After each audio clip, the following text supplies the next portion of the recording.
अगर मंगोगे तो रिजक तो अल्लाह ताला तुहानू भी देंदा है और दे रहा है, शुरू कर दिंदा है कि मैं पीर बन गया।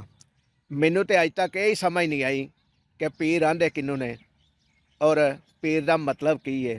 जिन्हों ने नबी पाक सल्लल्लाहु अलैहि वसल्लम का कलमा पढ़िया, असी सारे दीन के ताबे हाँ। तो वह ये समझ ले कि अगर इस नज़रिए नाल वो इस पीर नू फड़ेगा तो वह बंदा खुदा नू भुल जाएगा।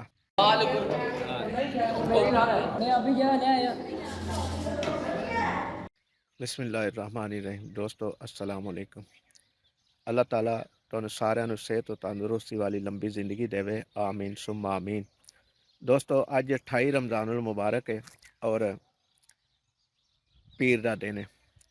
दोस्तों रमज़ानुल मुबारक के सदके नाल तुहानू सारे दोस्तों नू सेहत और तंदुरुस्ती वाली लंबी और तुहाडीआं जिंदगियां दे विच अल्लाह ताला खुशियां भर देवे, आमीन सुम्मा आमीन। दोस्तों अल्लाह ताला अगे हर वक्त दुआ करनी चाहिए है कि सानू सराते मुस्तकीम दे उत्ते चलण दी तौफीक देवे, आमीन सुम्मा आमीन। दोस्तों अज फिर एक दफ़ा मैं अपने वालिदैन भैन भाइयों की चाचा चाचियां की कबरां दे उत्ते फातिहा शरीफ करन तो बाद तुहाडे नाल दोबारा लब कुरशाई करन दा मौका मिलिया है। मैं जिहड़ी भी गल करना वा तनकीद नाल नहीं, अच्छे हलूस के नाल तुहाडे अगे गोशगुजार करना वा, क्योंकि मेरी हर वक्त एक कोशिश हुंदी है कि मैं अपने आप नू बेहतर कर लवां, अपने आप नू बेहतर समझ लवां, अपने आप नू बेहतर तरीके दे नाल इस मुआशरे का हिस्सा बना लवां। यही नज़रिया लैके तुहाडे दे नाल जिहड़ी कोई गुफ्तगू शेयर करना वा, गलबात करना वा, नज़रिया खालिस्तान यही हुंदा है। दोस्तों मेरे जहन दे विच एक सवाल रात दा फिर रहा है। वो सवाल की है वो अगे चल के मैं तुहाडे नाल शेयर करांगा। सिर्फ इन्नी गल करना चाह रहा मैं कि मैं हर उस नेक बंदे नू सलाम करना वा जिहड़ा शरीयत के मुताबिक चलदा है और तुहानू इंसानां नू भी शरीयत के मुताबिक चलन की तलकीन करदा है। दोस्तों अजकल मुआशरे दे विच देख रहे हैं कि बड़े सारे ऐसे मसाइल पैदा हो रहे हैं दीनी लिहाज नाल और दुनियावी लिहाज नाल कि जिहदे च अपने आप नू बचा के रखना जिन्हां तो बड़ा मुश्किल हुंदा जा रहा। अजकल लोकी दीन दे लिबाते दे विच अपनी जाती तशहीर करते हैं और इस तरह की करते हैं कि वह समझते हैं कि शायद दीन साडे ताबे वे या साडी वजह तो दीन चल रहा। नौज़ बिल्ला अस्तगफिरुल्लाह, अल्लाह माफ़ करे, जबकि इस तरह नहीं है। असी सारे मुसलमान जिन्हां ने नबी पाक सल्लल्लाहु अलैहि वसल्लम का कलमा पढ़िया, असी सारे दीन के ताबे हाँ, असी सारे शरीयत के ताबे हाँ।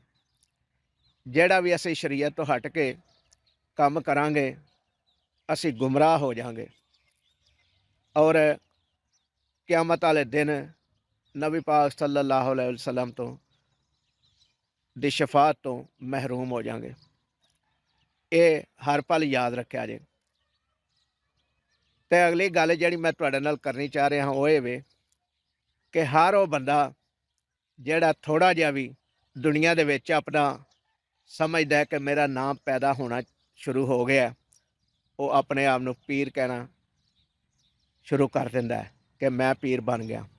मैनू तो अज तक यही समझ नहीं आई कि पीर आंदे किनू ने और पीर का मतलब की है। तुहानू लोकां नू अगर पता होवे तो मैनू समझा दिया जे, मैनू दस दिया जे, क्योंकि मैं अजे इन्नी अकल का मालक नहीं कि मैं लफज समझ जा सकां कि पीर किनू आंदे ने और पीर का मतलब की है।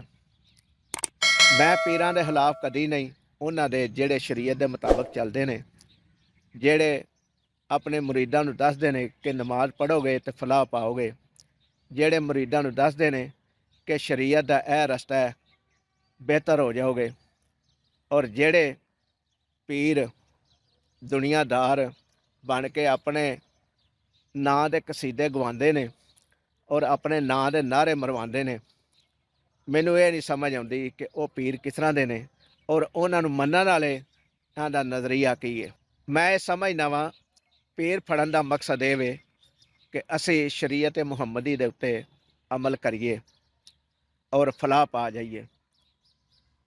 ਅਗਰ ਸਾਡਾ ਨਜ਼ਰੀਆ ਦੁਨੀਆਦਾਰੀ ਨੂੰ ਪ੍ਰਮੋਟ ਕਰਨਾ ਹੈ, ਦੌਲਤ ਇਕੱਠੀ ਕਰਨ ਦਾ ਨਜ਼ਰੀਆ ਹੈ, ਇਸ ਪੀਰ ਨੂੰ ਮੈਂ ਫੜਾਂਗਾ ਤੇ ਇਹਦੀ ਵਜ੍ਹਾ ਤੋਂ ਮੈਨੂੰ ਦੌਲਤ ਬੜੀ ਲੱਭੇਗੀ, ਤੇ ਉਹ ਇਹ ਸਮਝ ਲੈ ਕਿ ਅਗਰ ਇਸ ਨਜ਼ਰੀਏ ਨਾਲ ਉਹ ਇਸ ਪੀਰ ਨੂੰ ਫੜੇਗਾ ਤੇ ਉਹ ਬੰਦਾ ਖੁਦਾ ਨੂੰ ਭੁੱਲ ਜਾਏਗਾ, ਕਿਉਂਕਿ ਰਾਜ਼ਿਕ ਤੇ ਰੱਬ ਦੀ ਜ਼ਾਤ ਹੈ, ਇਨਸਾਨ ਨਹੀਂ। ਰਿਜ਼ਕ ਅੱਲਾਹ ਤਾਲਾ ਕੋਲੋਂ ਤੁਸੀਂ ਅਗਰ ਮੰਗੋਗੇ ਤੇ ਰਿਜ਼ਕ ਤੇ ਅੱਲਾਹ ਤਾਲਾ ਤੁਹਾਨੂੰ ਵੀ ਦਿੰਦਾ ਹੈ ਔਰ ਦੇ ਰਿਹਾ। ਹਰ ਰੋਜ਼ ਤੁਹਾਨੂੰ ਖਿਲਾ ਕੇ ਸਵਾਉਂਦਾ ਹੈ, ਤੇ ਜਦੋਂ ਉੱਠਦੇ ਹੋ ਉਦੋਂ ਵੀ ਤੁਹਾਡੇ ਵਾਸਤੇ ਖਾਣਾ ਮੁਹੱਈਆ ਹੋ ਜਾਂਦਾ ਹੈ। ਇਹ ਰੱਬ ਦੀ ਅਤਾ ਹੈ, ਰੱਬ ਕਰਦਾ ਹੈ ਸਾਰਾ ਕੁਝ ਇਨਸਾਨਾਂ ਵਾਸਤੇ, ਕਿਉਂਕਿ ਰਿਜ਼ਕ ਦਾ ਮਾਲਕ ਰੱਬ ਹੈ, ਕੋਈ ਇਨਸਾਨ ਨਹੀਂ ਜੇ ਹੈ। ਜਿਹੜੇ ਇਹ ਸਮਝਦੇ ਹੋ ਕਿ ਇਨਸਾਨ ਸਾਨੂੰ ਰਿਜ਼ਕ ਦਿੰਦੇ ਨੇ, ਉਹ ਸੋਚ ਲਵੋ ਕਿ ਉਹ ਗੁੰਮਰਾਹ ਤੇ ਹੋ ਸਕਦੇ ਨੇ, ਲੇਕਿਨ ਸਿੱਧੀ ਰਸਤੇ ਤੇ ਨਹੀਂ ਜੇ ਚੱਲ ਸਕਦੇ ਹੋ। ਦੋਸਤੋ, ਅੱਜ ਲਈ ਇੰਨਾ ਹੀ। ਅਗਲੀ ਵੀਡੀਓ ਤੱਕ ਲਈ ਇਜਾਜ਼ਤ ਦਿਓ।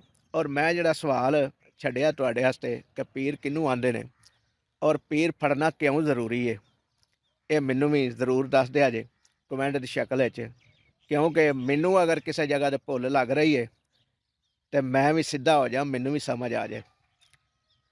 ਜਿਉਂਦੇ ਰਹੋ, ਵਸਦੇ ਰਹੋ, ਰੱਬ ਰਾਖਾ। ਤੇ ਚਲੀਏ ਹੁਣ ਆਪਣੀ ਉਸ ਜਗ੍ਹਾ ਦੇ ਉੱਤੇ ਜਿੱਥੇ ਅਸੀਂ ਰੋਜ਼ੇਦਾਰਾਂ ਦੀ ਖਿਦਮਤ ਕਰ ਰਹੇ ਹਾਂ ਜਾ ਕੇ, ਔਰ ਕੋਸ਼ਿਸ਼ ਕਰ ਰਹੇ ਹਾਂ ਕਿ ਅੱਲਾਹ ਤਾਲਾ ਸਾਨੂੰ ਸਿੱਧੇ ਰਸਤੇ 'ਤੇ ਚਲਾ ਦੇਵੇ ਔਰ ਅਸੀਂ ਹਰ ਵਕਤ ਸਿੱਧੇ ਰਸਤੇ 'ਤੇ ਰਹੀਏ। ਰੱਬ ਰਾਖਾ।